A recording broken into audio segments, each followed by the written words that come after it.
যেহেতু আজ বৃহস্পতিবার আমাদের বাড়িতে তো নিরামিষ হবে, কিন্তু নিরামিষ হয়েছে তো কি হয়েছে, এ যেন এক অমৃত পদের সমাহার। কারা কারা এই পদগুলো খেতে ভালোবাসো অবশ্যই কমেন্টে জানিও। ফার্স্টেই বেসন নিয়ে নিয়েছি, তাতে কালো জিরে, নুন, হলুদ গুঁড়ো, গোলমরিচ গুঁড়ো আর ভাজা মশলা দিয়ে দিচ্ছি। এই ভাজা মশলাটা দিলে যে কোনো নিরামিষ পকোড়া খেতে দারুণ লাগে। আর একটু আদা আর কাঁচা লঙ্কা হামানদিস্তাতে বেটেও দিয়ে দিলাম। ভাজা মশলাটাতে আমি গোটা ধনে, গোটা জিরে, শুকনো লঙ্কা, গোটা গোলমরিচ আর গরম মশলা গুঁড়ো সব একসাথে ভেজে ঠান্ডা করে গুঁড়িয়ে নিয়েছিলাম। এবারে ব্যাটারটা ভালো করে গুলিয়ে তাতে বাঁধাকপি কুচি দিয়ে ভালো করে মাখিয়ে রেখে দিলাম। আর এদিকে আবার ভাত বসিয়ে দিচ্ছি। এখানে আমি আজকে গোবিন্দভোগ চালের ভাত করছি। এবারে বাঁধাকপির পকোড়াগুলো ভেজে নিচ্ছি। আর ভাত যেহেতু পাশে বসিয়েছি, গোবিন্দভোগ চালের গন্ধে যেন গোটা ঘর একবার ম ম করছে।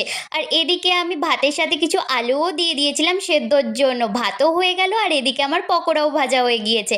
আর এদিকে পটল ভাজা করছি, নকশি পটল ভাজা। খাবারগুলো দেখে সব মন প্রাণ জুড়িয়ে যাচ্ছে। তারপরে আর কি, ভাতের সাথে একটু ডাল, লেবু চিপে নিলাম আর সব রকম পদগুলো নিয়ে একসাথে খেয়ে নিলাম। দারুণ খেতে। সবাইকে টাটা, আবার দেখা হবে কাল।